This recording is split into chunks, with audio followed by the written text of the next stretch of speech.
Portland Razor Company PRC, interview with YIWethShave.com, Matt Broderick. Text-to-speech and video done by Steve Hardy. This is an article about a small three-person company that can only be described as passionate about their work. This passion started in Los Angeles, California, with Scott having an idle thought of making a straight razor to shave with, which turned into a passion to make a product that others would like as well. This passion turned into a dream that was shared by his girlfriend Alex, and moved to Portland to pursue it. In Portland, this passion took root in Scott as he joined the team. This passion has become the Portland Razor Company. PRC is made up of three people. First off is Scott Miyako. Before he started the company, he worked as a custom guitar amplifier maker in Los Angeles for about 6 years. Scott: it started with me wanting to make a razor. I would say that was the first thing. And then, somewhere between after I had learned how to make a razor and I was trying to make better razors, I was already straight shaving at the time. Then, I was like, well, hey, maybe I should actually make a razor that I think maybe someone else might like. Scott states that his biggest struggle with learning how to straight shave was understanding how to actually maintain the razor. It took him a while to actually understand how important proper stropping technique was to keeping the razor shave sharp. Scott's shave setup is fairly simple. It's some light olive oil on the face, then a hot shower. Scott: I cycle between hard soaps for lather, but right now I have been reaching for Craftsman Soap Company shave soap. I use a Badger brush to face lather. I cycle between razors as well, but my standard is probably my 6A PRC Hydra. I finish up with alum or witch hazel. Next up is Alex Pletcher. Alex is Scott's longtime girlfriend and support. Alex and Scott have always been fond of Portland and had visited Alex's family in the Portland area several times. Scott: we've always wanted to move to Portland, just because we liked the city, liked the nature, liked the culture, liked everything about Portland. She has family who lives in Westland. And then, I had just visited a bunch of times and wanted to get the hell out of LA and come up and visit. Lastly, but not least, is Hunter Lee. Hunter is a Colorado native who moved to Portland. Hunter met with Scott by chance at a local maker's warehouse called ADX. Hunter: so, I'm here from Colorado Springs, and kept hearing about ADX and I avoided it for months. And I still don't know why. And the first time I went in, I was taking one of those tour kind of orientations. And they were like, what do you want to make? And I was like, I want to make knives. And they go, oh, that guy over there makes straight razors. You should talk to him. And we had a coffee.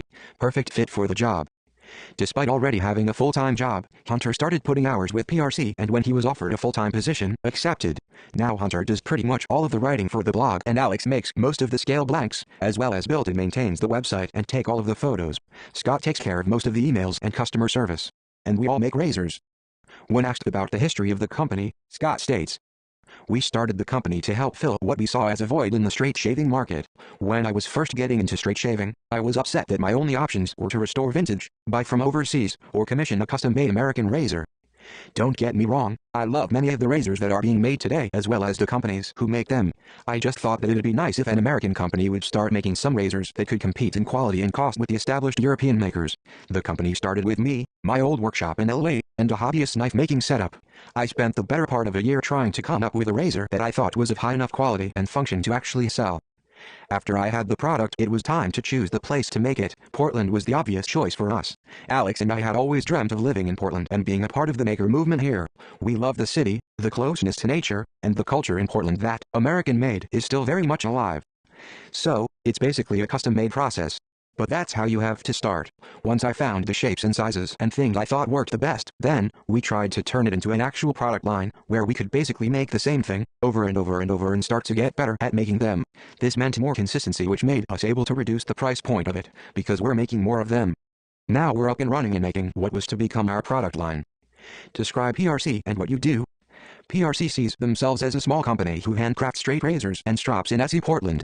They talk about one day offer more handmade products, but started with straight razors and strops because it is the two things you absolutely need to get started with straight shaving. Scott: yeah, and I guess we should add, too, that we basically started the business the good old-fashioned way. I sold a few good things that I had that were nice and just started the business with our own money. When we first started really selling razors, we were still just recuperating from moving here and paying for rent and not making any real money for a while as we were putting everything into the business. And that's just how it is when you're a small business owner. But now Portland Razor Co. sells a range of straight razors, customs and strops. The idea behind making razors and strops is that they are considered the two things you absolutely need to straight shave. While PRC only sells one type of strop at the time of this interview, they have a few options for razors. We have standardized our production line and can produce custom razors variations. We've just started putting out their new artisan line too, as PRC razors do not follow the traditional lines, but have evolved from their take of form but improved function. Scott and Hunter were very aware that this take on a modern classic might not sit well with traditionalists, but believe that there is a large enough market that this would not be an issue. Alex actually does the scales. All the stock scales are laser cut to speed up the process of creating the razors. This saves on both the time involved and effort required. One side effect of this is that the wedges are cut at the same time. There is a large portion of the straight razor community that is quite adamant about using a wedge instead of a spacer in the scales. Scott, right, it's probably is really that in our manufacturing process, it makes sense for us that we can cut out the spacers out of the same material that we cut out the scales material out of, build it up, quickly have something that works. And as far as our manufacturing process goes, it helps us keep material costs down, it helps us keep the speed of creating it reasonable. This seems to have proven to be true. Most traditional straight razors have a taper along the length of the tang. When these are opened or closed, the tapered portion of the tang that is contact with the scales moves and causes the scales to flex. The PRC razor does not have a taper along the tang, thus eliminating the flex of the scales. While the theory is sound, I don't know if there are any long-term issues with design. I haven't heard anyone speak up yet, but time will tell. Scott, so, I guess you could say it's one of the things is that there are some out there who don't like the use of spacers. But with the straight tang design of our straight razors, there is not an issue with flexing of the scales when the razor is opened. For the rest of the assembly of the scales, the spacer is glued in place and a single pin is used to ensure safety in the unlikely event the glue would fail. Razor description. PRC have outsourced the very first step and have the blanks cut at the high-tech Portland waterjet. They basically send them a sheet of O1 tool steel in the thickness that they want, which is 1/32 inch thicker than the original. It's worth mentioning, after the waterjetting, everything is still done by hand. The initial hollow grinding, the contouring, and the heat treating is still done in small batches by hand at PRC. Hunter, now waterjetting we expected it to save us a little bit of time, just with filing the jimps out, but it wound up saving a ton of time and we get a better product. Batching has made it a lot easier by streamlining. It's enabled PRC to go from working on batches of 4 razors to batches of 20 razors. This allowed for a quicker turnaround time and better quality assurance. Hunter, so, when we look at changing any part of the process, we always look at it like, okay, does this make a better razor? Does it make a better product? Is the real question. A few months back, PRC completely changed the design of their standard line and updated it based on consumer feedback. Now, for the first T-metal, they incorporated stock that was 1/32 inch thicker. This allowed the razor to have a 16.5 degree angle instead of the previous 16 degree angle with the original design. The thicker spine is to make it sit a little bit better on the hone. While widening the spine, they also got rid of the heel notch. This results in a nice, gentle curve instead of that dramatic curve that they had before. Because of the water jetting, all of the toe shapes are the same every time, and the jimping is extremely consistent. Hunter, the thing we can definitely say is, we know that what we are doing, right now, really works. We both have razors that are the exact same thickness steel, honed through the same exact process, with one piece of tape, one without, the edge is still good and things like that. Scott, the product of ours that I am most proud of is our Siren razor, a 6/8 round point that we are able to offer for $120 in acrylic scales. There are no shortcuts taken or shortcomings to this razor. It is made of the same O1 tool steel and is handmade just like the rest of our razors. We simply offer the Siren at a lower entry-level price to help newcomers to straight shaving save a little money when making the initial investment. The Siren has replaced the Gustav as the base production razor that is available for $120. The Gustav had no jimps or filing on it. Use of the water jetting has allowed us to keep the same price point and still include jimping. One of the really common questions we get is, why does it cost less? And, is there any kind of shortcut or shortcoming of the razor? Now, the answer is really, no. The process of making the Siren is exactly the same process as making any of the other ones. The profile is already cut on the water jet, it's the same exact steel. The only reason we're offering it for less is that we wanted to make a razor that could compete with all the other razors that are on the same price point that are awesome razors. And so, we're trying to make an awesome razor as well that is in that price point. And our other razors are at the other price point, which helps us because people like those too, and it helps us offer that razor at that price point. We called it the PRC Siren. PRC also has a pretty unusual naming convention. Each of their razors has a unique name pulled from mythology. For example, the Kraken, Siren, Gustav, Leviathan and the Hydra. Scott, I think it was when Alex and I were just talking about it, pretty much every single razor out there is described in a 6/8, 7/8, 8/8, round point, front point, Spanish point. They named them that way and it's made by this person. It's like every single razor is named that way. We thought, there really is no reason why we can't just give these names. And it's really cool, because people say now know what a Hydra, it's our 6/8 spike point straight razor. So we figured it gives us some other opportunities to just have fun with artwork and draw some pictures and put it on our packaging, and it gives the razor somewhat of a character or identity. Now that the production line is up and running, PRC is coming along with a new line of razors that incorporates a lot of the most commonly requested custom features. Scott, yeah, we're calling it the artisan line. Scott, basically, what it is that we've had a lot of requests for razors that are very similar to this, in customs, where people kept asking for the same thing. I want shoulder less, I want the detail, I want 7/8, or 8/8. Hunter, which are all things that are really popular in the custom market right now. So, rather than keep making customs and charging people for custom features, we are making an upgraded line with those features. And hopefully, this will fulfill some people who are looking for something that looks, I mean, this definitely looks more custom. But it still has our basic shapes, it has our basic jimping, kind of. It's just an exaggerated tail version of what we already do.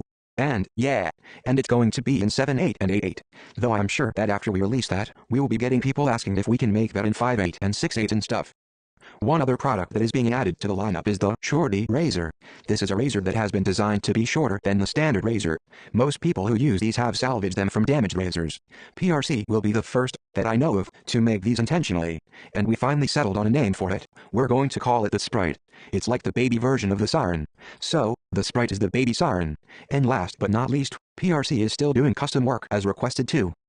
Scott, we can customize almost any part of our razors, to a certain extent of course.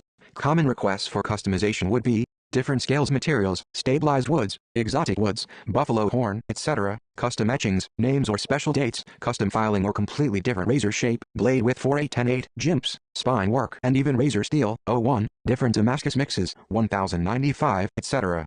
PRC has also been producing and selling strops. How are they doing for you? Scott, yeah.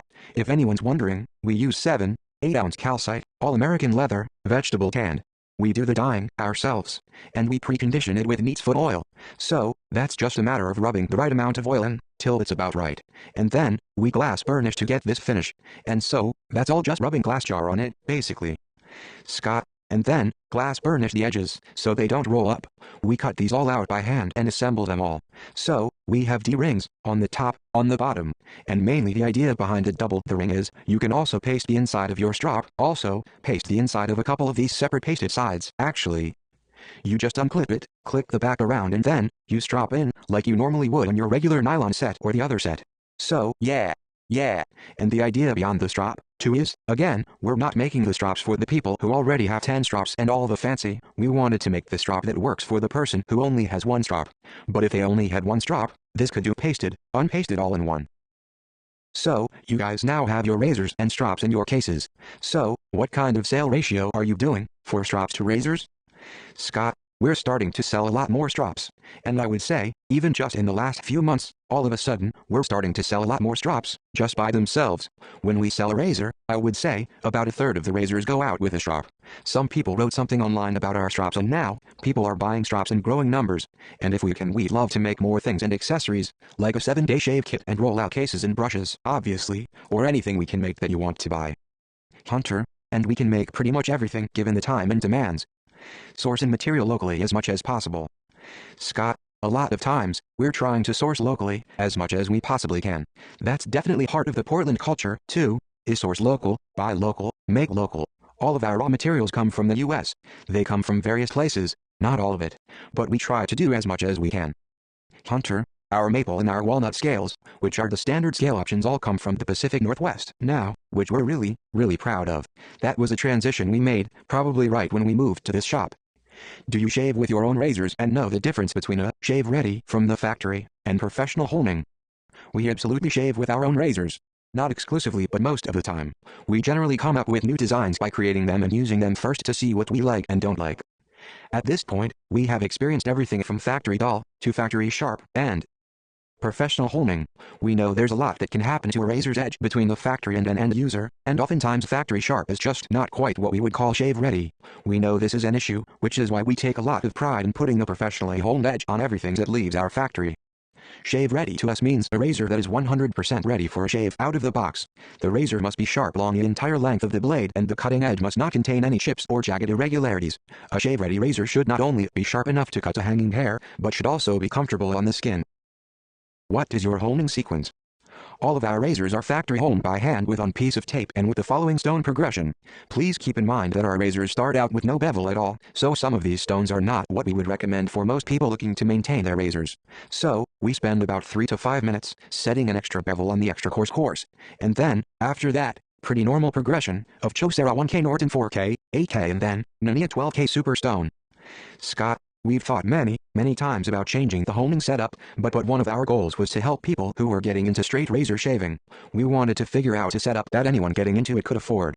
That's why we forced ourselves to use the Norton 4K 8K, because we know, with the 4K 8K, we know we can hone and maintain our own razors with it. It's like any razor we make, all you need is that stone and then a strop. And you can pretty much keep our razors at least going with that. So we like to tell people, this is a stone that you need. And the proof is that this is actually how it gets sharpened from the factory. General thoughts on the shaving community. Any trade secrets you want to share? Scott, well, no, there is no real trade secrets that nobody doesn't already know. We've put our spin on it, we have our branding and our culture, and we want to do the education and everything and bring that back. But yeah, basically, it's been around for over 100 years and you, too, can start making razors. And if someone really wants to turn it into a business, it's not as hard as I guess someone might think. I don't want to make it sound like it was so easy for us, but it was doable. The best thing about creating razors is that it can be done in your home garage, and many great razor companies start exactly there. The main thing you need is a belt grinder, a kiln, and a lot of patience. If any of your readers have any specific questions about what you need to make razors, I'd be happy to answer them if they email me. You can find out more about PRCs and their products on the www.portlandrazorco.com, and please add and like us on Facebook too.